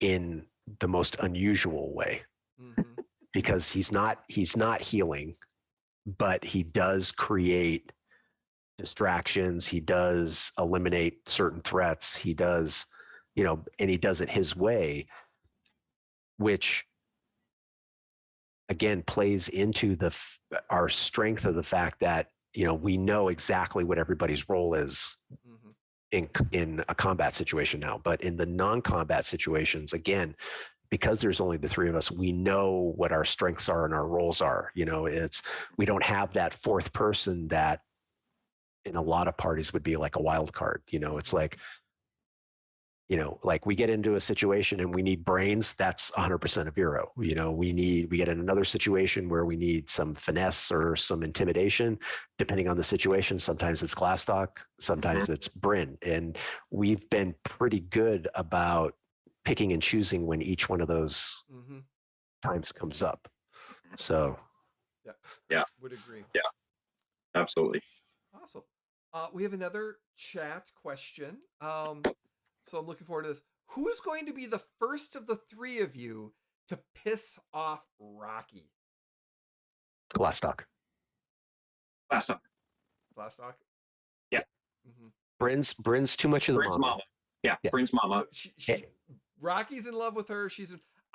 Like I said, remember when I said I'm going to roll a D20 every day and see if those words ever come out of his mouth. And like day 2, I rolled that nat 20. I was just, and I'm like, oh, you got to be kidding me. This, and die don't lie. The die don't lie. But I loved how it was like suddenly, like I said, I took what Brynn does to Rocky did to Brynn, and it was so like scary. They imprinted. Oh, they did. But the claws, and I rolled separately to see if he made an attack. So like I rolled a D20 to see, okay, if he made the attack, like if he had a high enough D20, he was careful enough not to damage her. But if I rolled really bad, it was going to be like, oh yeah, he clawed her on mistake. And that would have been an interesting dynamic too. But it's interesting on how the die don't lie, because that set a precedent of like, Rocky's, he's fond of all of you now, and like big time, and he's very fond of Brynn. So it's gonna help in the long run, but it could backfire in the long run too. Yeah. Because love and hate are just a thin line. Yeah. No, I mean, the way I look at it, and I'm really trying my best to play it this way, is, Glastoc as a dwarf dealing with a dragon is going to be the most naturally hesitant about anything that is a possibility. And, to a Vero, he's the ultimate case study. Like, this is like, like nobody gets hands-on knowledge like this. Nobody sits down and has conversations with a dragon. Oh yeah. This is a bookworm's, like if a Vero was writing a thesis on dragons and stuff, he would be like, we would never see him because he'd be spending all of his time in Rocky's little world. Yeah. Just sitting and talking with him if he could. But Glastoc as a dwarf knows that this is a dangerous creature. No matter how much he likes us, and no matter how much, he's going to get bigger. He's going to get meaner. I mean, we've seen him in combat. We know what he's capable of at this stage. At this stage, Yeah. and it's only going to get bigger and better. So as all of these multiplied exponentially. Yeah, that's it's just there's going to be a point where he's going to realize, and this is in Glastoc's mind, that he doesn't need us, and he may be getting there sooner than we think. And it's a matter of not necessarily needing you, but it's also dragon nature. Dragon nature, but it's dragon also nature. He's gonna skedaddle because dragons. That's just what they do. They imprint or they get very interested in something for X amount of years, 5 years, whatever it ends up being. But then they cut and they're out. Yeah, I mean, yeah, go ahead, Jay. and like as a GM, I'm looking at it as like, okay, how's Rocky going to react? What's going through Rocky's mind when he gets to a point of he's loves them. He has, his heart is, filled with joy with them, but then gets to a point of they're small. They're small furry things compared to me. They're and there's gonna be a dilemma of are they servants? No. Are they equals? No. Where are they? There's going to be a moment of self-awareness. Yes. And that's the point that Glastoc's most worried about. And with the threats of him potentially being controlled or influenced, not controlled. Yeah. Right. Oh yeah. But that's, I mean, our biggest, and again, Glastoc's not stupid. He realizes the biggest bargaining chip that we have going for us right now is Brynn. Mm-hmm. And the fact that the two of them have imprinted on each other. But, hey, we've all been there. We get to a point where we move out of our parents' houses and we stop calling mommy as often as we used to. And, and things, you don't drift apart, but you become less reliant on that connection. And that's what Glastoc's prepping for. The biggest thing we have hanging over our head is this whole, we were tasked with this, and that's the thing I don't think Aviro and Brynn necessarily think about. And it's something that Glastoc thinks about all the time, is we were tasked to take care of Rocky, and we're destined to do something with Rocky. And who does that? Who gives a dragon egg? And we're kind of blessed with the fact that all three of our character races are more long-lived. Mm-hmm. If we were three humans, and let's say our characters were all in their early to mid 20s, that's a drop in a bucket to a dragon. Mm-hmm. Whereas, we've got, Aviro is going to live to be 1,000 years old or whatever it is. Glastoc as a dwarf is you're looking at 200 or 300 years. Brynn's a half elf. You're looking at 300 to 500 years or something like that. That, so 50 years to the three of us is relatively a short time frame. Mm-hmm. But 50 years to a dragon, all of a sudden now, and he's aging quicker than we should be. He's going to be a young adult dragon soon. And I will give you this. There's a reasons behind, but he's not going to be aging that quickly for all the time. So remember his cave. Think about, and Vero would pick this up. When he's medium sized, when he gets large, that cave is going to be small. Getting in and out is going to be more interesting. Once he gets huge, he can't fit in that. That's not going to be his lair anymore. He's going to have he's got to find a different thing. Yeah, he's going to have to see, and that's the stuff that the more, like Jeff said it earlier, Glastock's more level-headed, so he's always thinking about those types of things, because there's going to be a point where he's just not going to be able to go in and out of that thing, no matter how big it gets. Well, what happens at that point? Yeah, and one of the other things is, what do you do with an adolescent black dragon? Because we all know teenagers I've had teenagers. When teenagers get to teenage years, the rebellious years, what does that mean for a black dragon? Right. I am Groot. Yeah. So that's going to be some interesting potential as well. Yeah. That I'm kind of looking forward to seeing how that potentially plays out as well. I had a question and I can't remember where it was, but does chat have another question? What's that? Chat currently does not have another question. There's been wonderful comments about Avero's grad thesis being Avero's grad thesis will be on the nature of magic itself, but it will be heavily influenced. There'll be an entire section annotated with direct primary references to time spent with an actual dragon, and yeah. So the two, I've got two more questions, and so the one question is, do BBEG, big bad evil guy, spoilers? No spoilers. Stop that. Do you think there's one set yet? Knowing you, yes. Okay.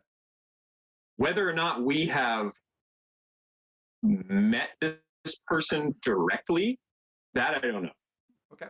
But it's absolutely set. Knowing you, it is absolutely set, and that's metagaming. I know. Oh, I know. This is total metagaming right now. Yeah. Yeah. I think it goes back to what I was saying. Our whole purpose for having the dragon. Mm-hmm. So, somebody has foreseen that there is some sort of conflict, there's something coming along, and Rocky is a key to making sure that Saltmarsh survives whatever that conflict is. Mm-hmm. So, yes, there is something going on in the background that we may or may not have already dipped our toes in. Season 3 is probably where that's going to be when you're developing some of that for that long. One of the other questions coming up is, what are your thoughts, or what are you looking forward to the next 2 episodes next week in the library? Avero's surprise party. Jay and I talked about this off stream before Jeff came on, and I as a player, and now this is not Glastoc, this is Jim saying this, am just thrilled at the idea of Brynn and Glastoc having to follow Avero's lead. Like, this is going to be him 100% in his element, and where, if you've seen any of our previous games, there's at least one time where one of us tells Avero to shut up, and this is going to be his time to tell us to shut up. And how those two characters are going to react to the first time something like that happens. And then the realization that we are so out of our element and in his that we have to listen to him. And that's what I'm looking forward to, because it's going to be fun. It's going to be hilarious. So what is the question in chat is, what did Glastoc get Avero for his surprise party? Oh, well, disappointment. Disappointment. Got him a big mug of disappointment. Now, if you went back to one of our earliest episodes, Avero already has a present from Glastoc, which he has yet to use. Yep.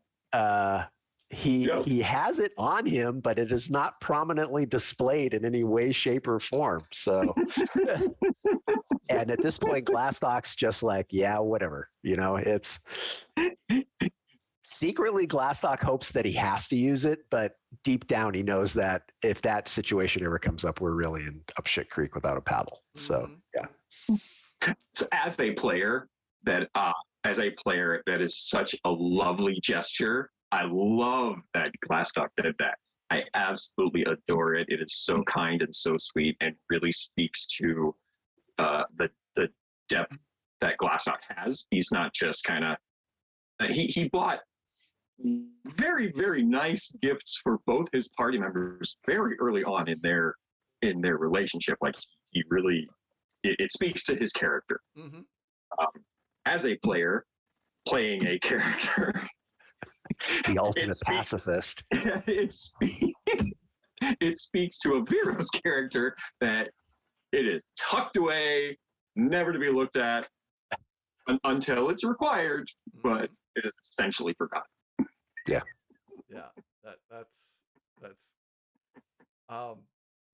There's I'm really excited for next week's episode and the following week. This library episode, I've taken a few elements, and I think and the joy is it all is because of our first campaign chat session where we just sat for an hour and a half, 2 hours just talking. And one of you were, and you, Jim and Carrie came up with, I want to go back to the library. And after that, I sat back down, and that was such a spark of inspiration. I just wrote it. I just wrote the stuff, put it together, organized it, grabbed some stuff that I had, some other projects, and I went, this is the perfect mesh. And then adding a fourth guest player, into the mix to kind of change things up just a little bit too, I thought would just be the best time, like I said, for this particular situation. And I'm really excited to see, because things are not going well in the temple, and I'm just it's that whodunit investigation and type situation, and which is right up Aviro's alley. But it's also he has someone at the same level of like knowledge as Aviro. So this is where that equal of how well you interact as an equal, because up until this point, Aviro really hasn't had an intelligent equal to have those conversations with. He Simon the apprentice, yes. to the Grand Magister, whoever that, yes, like other than him, really he hasn't had an equal in that respect. Yeah, and it's not that it's just and when I say equal, I'm meaning the personality of just that book smart of expression and a peer. Yes, a peer. Yeah, a peer. And I think this this new character coming in is going to be is along those lines, but it's a different take, and it's going to be a very interesting take. It'll be fun. A part of me wants to spoil just a little bit. No, don't you dare! No. Don't you dare! All right, I'm not going to spoil it. Don't you dare! Yeah, I mean, one of my favorite things about this group is, and then you as a GM, Jake, because you somehow manage to do this in all of your games that you run, is you give each player their moment, and it might not be every single night, but in any particular part of the storyline, everybody gets their moment to do their thing. But this is going to truly be the first time where Aviro is purely front and center. It's in all of the other situations, like anytime we've had to do interactions with other NPCs and stuff like that, it's either Brynn or Glastoc. Aviro is, he'll throw up pieces of information, and then usually one of the two of us tells him to shut up, or he gives up too much information. We're trying to, hold some of it back. Or he's just acting as a translator, like when we were dealing with the lizard folk. but this is literally going to be like the first time that it's a Vero show. Like we are 100% at his mercy as to what direction we're going in, because the other two of us have always steered away from whatever he suggests for one reason or another. Yeah, I'm really, really looking forward to seeing. I think I'm really proud of what I created and what I pulled, and it's gonna throw everyone for a loop. There's things, but it's that whodunit, it's that investigation type, which I just love those. And there's just things in there that just are gonna throw everyone for a loop, but it's gonna be one of those things where there might be combat, there might not be combat. There's gonna be situations where you can definitely resolve it by combat, but you could definitely resolve it by social or something else. And it's there's in whatever direction you want to take it, completely down with it. Yeah, but and that's you go ahead. Oh, I was going to comment on what Jim was saying about the first time a Vero is kind of taking the front. I'm going to let you all in on a little secret, and that is Jeff as a player is not good at being the person leading the things. And that is why I intentionally created a character who is a fish out of water, who is very uncomfortable where he is, and is intentionally someone who does things kind of wrong for the situation. And I as a player am much better at being a support person, or at least a not the one driving. I'm not the navigator and I'm not the steering wheel. That is how I tend to play characters. So it will be an interesting challenge for me as a player to drive this train in a manner in which it looks like I know what I am doing. So there's my confession about what's happening. I'm 100% behind you, Jeff. This is one thing that I think, again, it probably stems back to the fact that there's just three of us, is that we do try in situations, I don't want to say to avoid combat, but we that's not our. It's not the first go. Right. It's not our default. So many parties, many games. We're not the murder hobo type. Yeah. And a lot of that has to do with a Vero and Brynn to a certain circumstance. Glastoc of the three characters, Glastoc's probably the first one that would normally look at combat as the go-to. And a perfect example would be that bar fight that Vero and Glastoc got in when Brynn wasn't there. Because now Brynn, you've eliminated that voice in the group. Brynn is a shifty bitch, and she's going to look for her moment, but at the same time, she's going to pick and choose when that's going to happen. Vero gets insulted, Glastoc, takes that personally and then hauls off and belts the guy. That's the Glastoc solution. But he can, when he needs to, he can talk in a situation. Yeah. He's got a charisma of what? He sweet talked whatever. 18. Shop, 18 is but he's a smooth man. He doesn't necessarily have points in all of those skills and stuff, but that +4 sure does help in a lot of situations. Yeah. So he's smooth. And it's naturally smooth. Like it's not a practiced at conversationally persuading or anything like that. Right. It's not a Lido, smooth, Yeah. He's not Dragon Dad. He's not Dragon Daddy. He's not Dragon Daddy. Yeah. So. We're gonna finish off tonight with, I think, one last question. What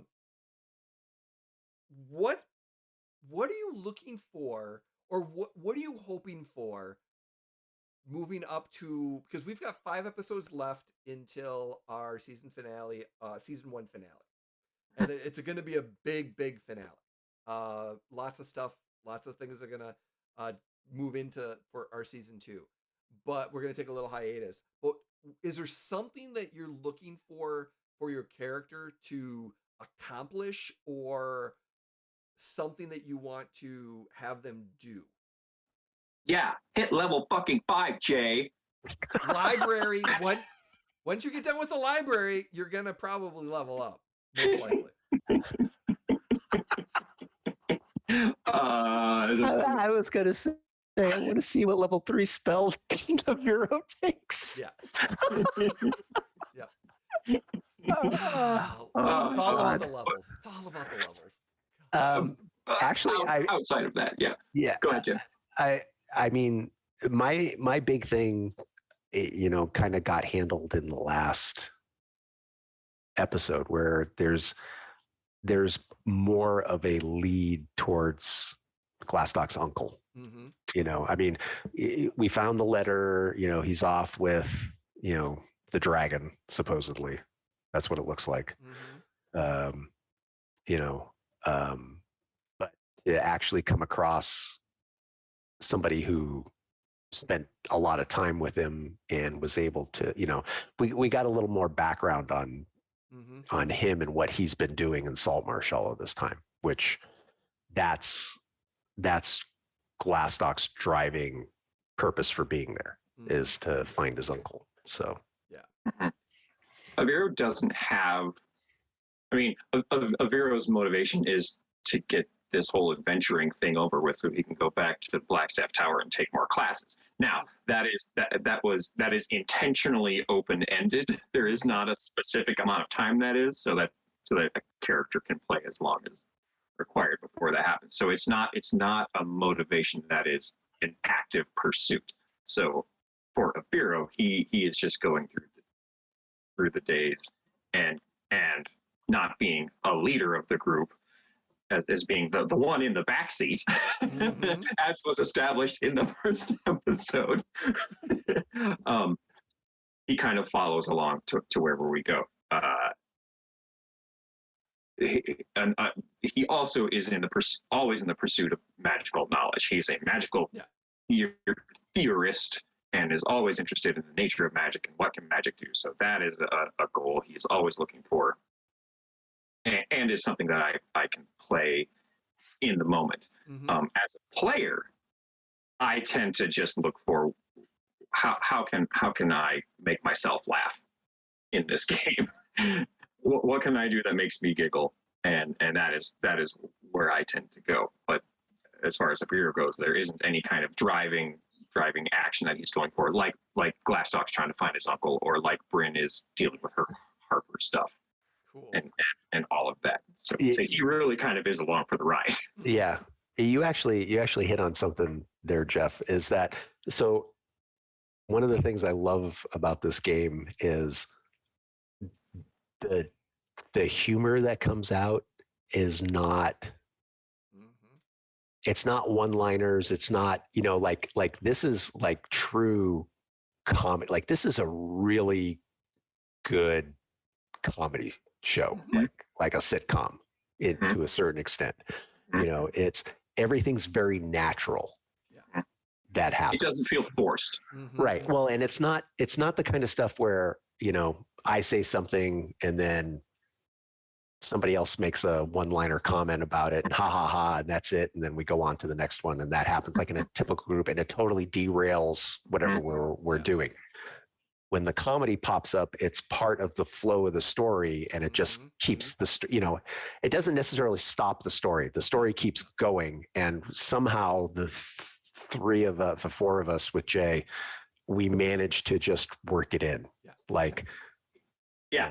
It is a true situational comedy. Right. Yeah. Yeah. The finding what is funny in a particular moment based on what is going on and where we are going and where we have been helps that kind of natural feeling. Yeah, like you were saying, it doesn't feel forced. It's not the Bonnie Python references every 5 seconds. Right. Yeah. Exactly. Yeah. No, and that, yeah, and that's a testament to everyone in the group. I mean, you and the best way to put it too is like Glastoc, you went into the store and you came out and you're like, yep, Jeff and Carrie was saying, yeah, we're on the side and we just start talking. And we're talking about this and then Jeff, you start going in, oh, look at the architecture and going through and just having those, and it's just building the story of what else is going on. Mm-hmm. So, what I love about this game is everyone adds such a unique element and voice to it that I really love it, and it, in that case, it is a wonderful benefit of only having 3 player characters. Everyone gets a little more time to kind of flesh those things out, whereas when you have a party of 6 or 7, or I played in a game with had 10 PCs, it was too much. It's just too much. Combat takes 80 billion years and no one really ever gets a moment. And not that it's all about me, but everyone wants to feel useful and everyone wants to feel like they have had their moment to shine and that their character has had a chance to grow. And I agree, a testament to all the players and everyone involved in this game is everyone brings such a great thing. Jim Glastoc is the steady hand on the wheel and the navigator. He is pointing. He's the guy at the rudder. He is steering us which way to go. And Brynn is got the compass and the map and is helping figure out how to drive it and also hitting people when when it needs to be. Well, she's hitting hard too. Yeah. And Aviro is the I don't know, the salt and pepper that adds a tiny bit of flavor to this main storyline that's going on. But again, character development. Everyone has started in a place that gives everybody potential to grow and change. And I'm very excited. I guess that's what I'm excited to see, not necessarily by the end of this first season, but by the end of this whole story is where these characters go and how they change and how they grow. That's what I'm very excited to see what happens in that aspect. Same. And we're still in the early stages. And we're in Act 1. Yeah, and we'll have 19 episodes, and later on, season 2, we'll have that. It's going to be a part 1 with a little bit of hiatus, and then when we get into part 2 of season 2, that's going to be like a long episode of process. And there's definitely going to be, like right now, you're just finding your way. Season 2, there's purpose. So there is actually, you're going to have purpose and you're going to kind of figure certain things out, and then you're going to have a little bit of, the side arcs and stuff like that, but eventually there's a overarching purpose for season 2. Then you get into season 3 and there's going to be more of that stuff that kind of comes out that ties into everything that we're going to start doing in season 4, and we'll look at when that kind of comes in and stuff like that. But I'm going to extend like the episodes, and like I said, the reason why, for those that don't know, Jeff, I don't think you're going to have an issue with me saying this. The reason why we're moving season 1 finale up to August is Jeff is going to be going on a sabbatical and a small hiatus for school. And so he's not going to be able to play with us on Wednesday nights. So we're going to bring in some guest players. The one night I have night class. I know, the one night I have night class is stupid Wednesdays. So for about 6 to 7 episodes from September through December, we're going to, like I said, take a little break. That's the first part of season 2. We're going to bring in some wonderful talent, some wonderful guests to be able to play. We're looking at 2 guest players. So it's really going to be changed up in that first part, but Aviro's not going to be gone. Jeff and I have talked about how we're going to be placing, and eventually after August, we're going to talk about how Aviro is going to be an active member in season 2, part 1, and that's going to be the part of that storyline. Yeah. So it's going to be fun. Oh yeah, it's going to be really excited. Like I said, I've season 1, I'm very, very excited of how we're ramping up to that. And nothing's set in stone, and it's going to be one of those things that gets with especially with us. Yeah. We threw you curveballs left and right, man. So my last question, and we're going to cut this off really, really soon. The really last question I have for you. Do you like the Marvel end credit spoiler situations that are coming in? Have you, as meta, have you figured anything out? No. Okay.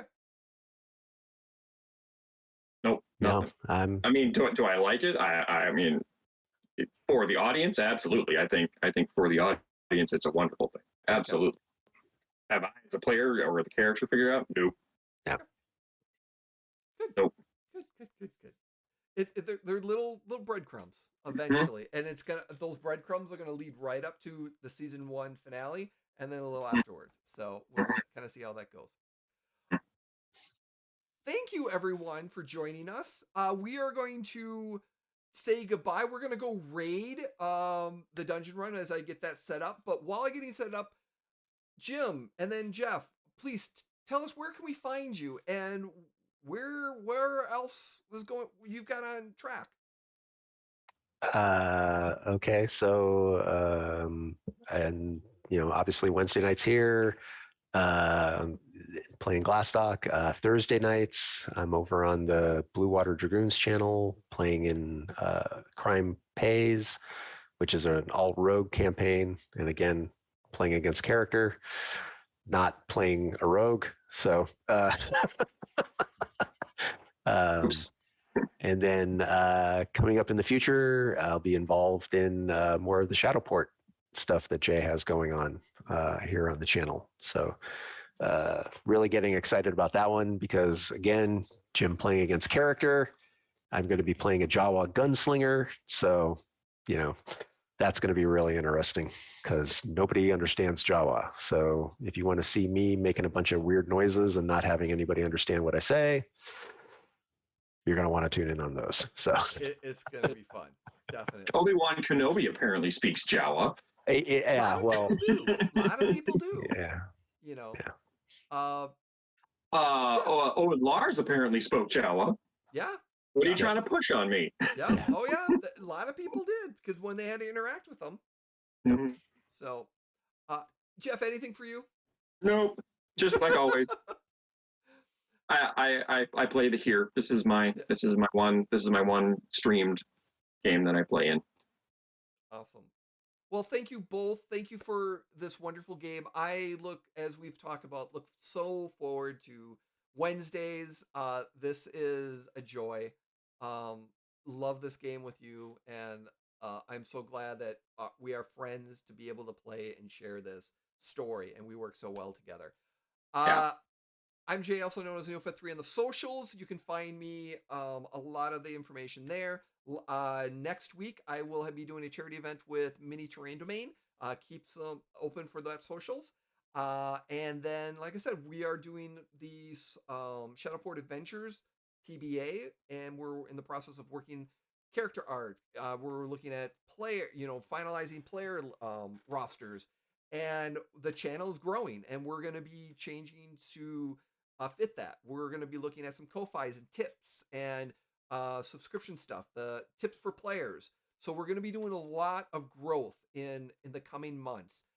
So please support us if you can, if you like what we're doing. If we're here to share, and we're not here to make money, but we're here we want to tell stories, and we've got several different projects that we want to be able to do that. So thank you so much for joining us. We are going to raid. Oh, what? Yes, Jeff.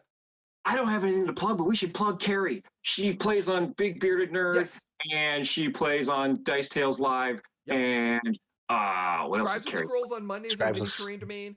Dice Tales once a month, and then Wednesdays eventually she's going to be doing some more Mythos Tales. Yeah, there you go. So there you go. Yep, and Carrie couldn't make it today, busy life, which is not a problem. But again, next week, the 15th of June, we are going to be returning, and we are going to have our guest, and we're going to have some fun, and we're going to go with all that good stuff. So thank you again for joining us. Thank you for watching, and we are going to raid the dungeon room because our friend Todd Stashwick and Morgan Peter Brown and Gabe are playing in that game right now. So we're going to go say hi to them. Please say hi from us. Have a good evening. And again, be kind and don't be a jerk. Bye. Bye.